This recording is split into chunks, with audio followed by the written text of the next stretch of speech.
Welcome to Lynn Cullen Live, talk radio without the static. Email your questions and comments to lynn@pghcitypaper.com. And now your host, Lynn Cullen. Welcome to yet another hour of despair and hope. 22 days before the election, although many of you and I have already voted, estimates range as much as a third of voters have already voted, which is amazing. It is October 12th, 2020. And I am stunned to see that CNN, I popped on CNN to just be able to monitor the Amy Coney Barrett hearings, and CNN didn't have them on. And I thought, what? And so I went up to MSNBC, and yeah, they've got it on. There's Dick Durbin giving opening statements, and there I see Amy masked, listening. Why the hell isn't CNN carrying this? I don't know. That's just my first question out of the box, because I'm astonished. Now, granted, this is going on for 4 days, I believe. Is that true? 4 days. And it can be pretty hard to listen to. But, oh gosh, I sound like Donald Trump on Hannity. Did you hear that? And because he had to clear his throat, everybody's freaking out about it. And I'm thinking, geez, I mean, all my listeners do is listen to me hack, cough. So I'm sorry about that. Okay, well, I'm just mixed up. I really am about that. And I want to tell you, I really, I'm in denial. I can't believe it. They're going to put this woman on the court. They're going to put her on the court. And yet they're squawking about Democrats packing the court for 2 years. 2 years. The Republicans, Mitch McConnell, and that Republican Senate refused to sign off on any judicial appointment for the federal judiciary that President Obama sent up to them. They said no. And so, when Donald Trump became the president, there were well over 100 vacancies on the court, the federal judiciary. And all of a sudden, McConnell and the senators couldn't say yes fast enough. So when you want to talk court packing, it is still ongoing, and it is the Republicans who are doing it successfully. All of these positions, lifetime positions, almost every one filled by a white, incredibly conservative, and often political man. In that regard, she is a bit of an anomaly. That she would end up sitting in the seat of Ruth Bader Ginsburg is, to me, such an affront. Amy Coney Barrett wouldn't be where she is without Ruth Bader Ginsburg. And yet she will sit on the court and dismantle everything that Ginsburg stood for. I want to talk a little bit, if I may, because I don't know that I have. about how creeped out I am by this people of praise, which is the faith community that Amy Barrett belongs to. I'm assuming that you have read some things about it, and how you can read about it and not find it disturbing. I mean, if somebody chooses to live their lives in such a way, that's fine. It's disturbing because somebody from that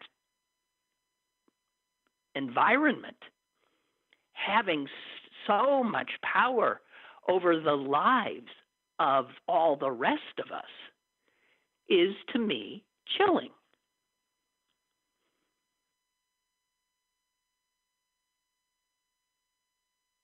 There are apparently only, what is the number? Just over 1,000 people who actually belong to this group. 1,650 adult members in the country. And it's not counting the children, and there's tons of children. And here's an interesting fact. Most of the children leave when they are of age. They say, nope, I would like to be free, literally free, because it is as authoritarian and patriarchal a society as you can imagine. Every member must submit to the leadership of their spiritual director. They must sign a covenant that they will serve one another in all ways, spiritual, material, and financial. That could be fine. But it's the patriarchy and the control that creeps me out. She is not a representative person, American. She's not. She's not even representative of this group, because most of the women in this group do not work as she does outside the home, do not have power as she does. But the only reason she has it is because her husband clearly is not threatened by her success. So she lucked out, and her husband allowed her to go out into the world. A lot of these people who belong to this cult do not have such a generous perspective.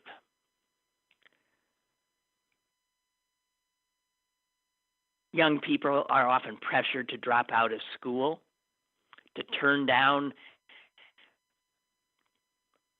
job offers that the head, their spiritual leader, determines might pull them away.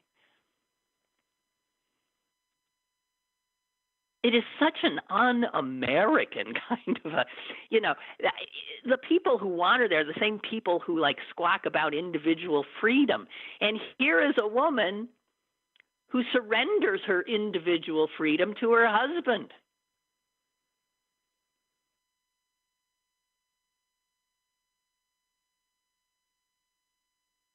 I cannot imagine such a suffocating and confining way to live one's life. It creeps me out.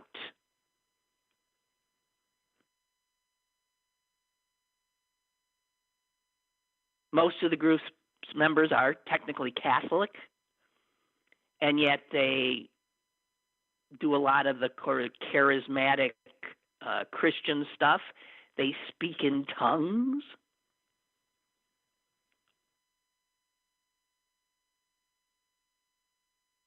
And then there's this. They have a very strict view of human sexuality. And their very strict view of human sexuality is that women are women and men are men, and women should not be with women and men should not be with men, and certainly men shouldn't be able to become women or women to become men. They believe in the traditional gender norms, and they openly reject LGBTQ people. This is someone who should sit on the Supreme Court.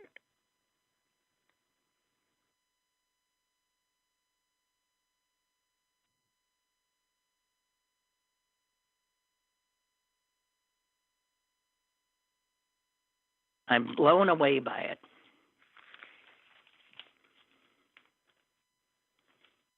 She's frightening to me. Truly frightening.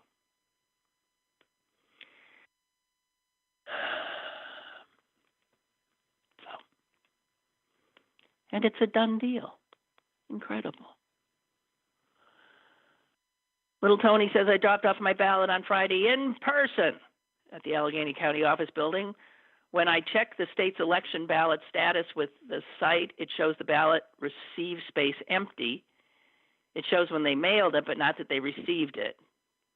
Well, you just dropped it off on Friday, Tony. Calm down. I want to call them, but it's a holiday for, yes, it is today. It's Columbus Day. I forgot. It's Columbus Day, isn't it? And there's a picture in the Post-Gazette of the Columbus statue, which is unrecognizable. It's still standing there, but it's wrapped up in plastic and duct taped. It just looks like this big blob. Has anyone else, Tony wants to know, checked their status after dropping off their ballot in person, and it was blank? Thanks. Look, Tony, take some deep breaths. Seriously. It's just not, this is the first time all of us have voted in this way. The state, the counties are not, never done this before. It's not a well-oiled machine. And I'm sure your status will be updated. If you physically handed it in, they've got it. They just haven't somehow, whoever puts it in and updates statuses on the website hasn't done that yet. They might be sitting under a big stack of stuff. They might also have other jobs to do. I would just really calm down. If you haven't seen a change in your status in a week, I would call. Again, it occurs to me that this anxiety that we all have about our votes is so unbelievable. The fear that they won't be counted. And that is just one part of the damage that Donald Trump and the Republicans have done to our democracy. Never before in my life, which is in its 8th decade, never before in my life when I voted, and I voted every election there was, did I fear that my vote would not be counted. I was with a friend yesterday who said she's voting in person because she says, I'm voting. I'm going to put a mask on, a face shield. I will wear comfortable shoes. I want to do it in person because she's concerned wants her vote counted. I was concerned and said I was going to vote in person until my back went kaplooey, and I can't stand for 10 minutes. So I got the absentee ballot. I have filled it out. I was going to go drop it off at one of the satellite centers this weekend. But I saw that at the satellite centers, there was also a potential wait. And I can't. So I still have my finished ballot here. And today I am going to drop back to my third choice, which is I'm putting it in the mailbox. Now, everyone I know who has voted by mail, talking about 5 people here, did within a week receive a letter saying your ballot has been received. We got it. Calm down. So I'm just going to try to, again, take deep breaths and calm my anxiety. And I'm going to stick it in the mailbox at the post office. Oh, God.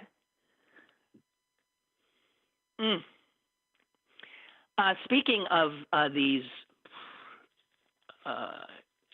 this confirmation hearing,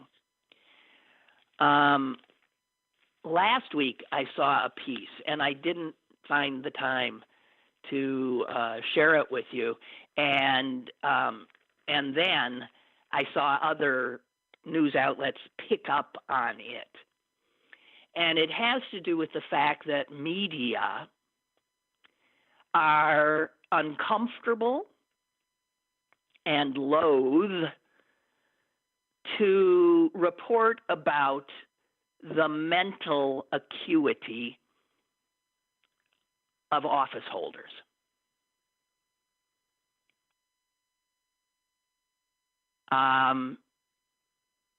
When Strom Thurmond, remember him, was 100 years old and still toddling around in the Senate, he, by the way, would go home to sleep. Guess where he slept in those years? He was living at Walter Reed.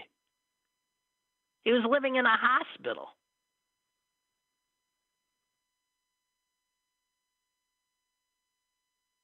He sometimes didn't know where the hell he was.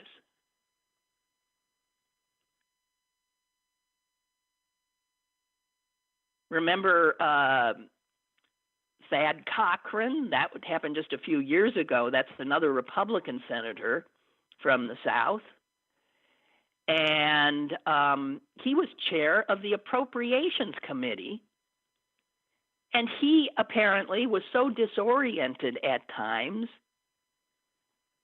that his aides had to literally shepherd him into committee hearings and tell him where he was and how to vote. And all the other senators just looked the other way. What you haven't heard up until now is that Dianne Feinstein,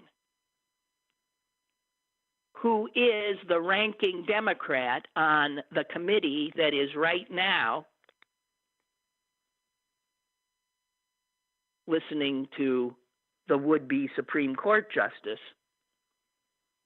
she is the top Democrat on the Judiciary Committee.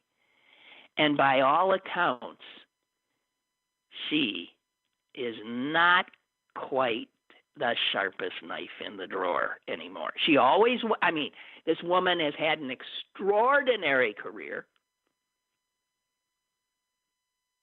She went after the CIA. There's been a movie made about that. She has been, one of the major gun rights activists, going after the gun rights activists. she is, the kind word is diminished. And her colleagues rarely engage with her because she too is now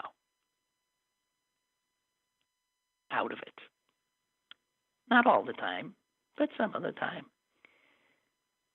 And the New York Times finally reported it.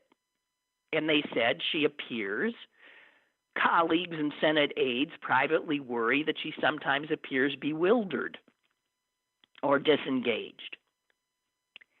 Now, she is 87 years old. She is right now the oldest senator.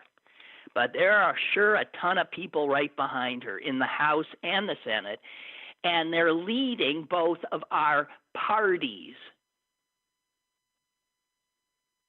And because they're so old, they head the biggest committees. Charles Grassley, Senator, 87, runs the Senate Finance Committee.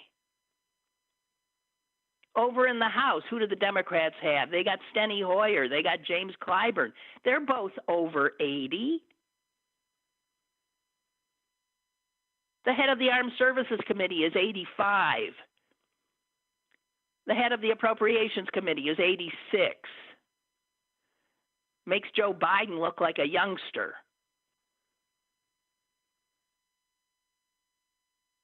And we've mentioned this before, that all over the world, the leaders of nations are becoming younger and younger and younger, and they're becoming female and younger and younger and younger. It is, and it says something about our ossified institutions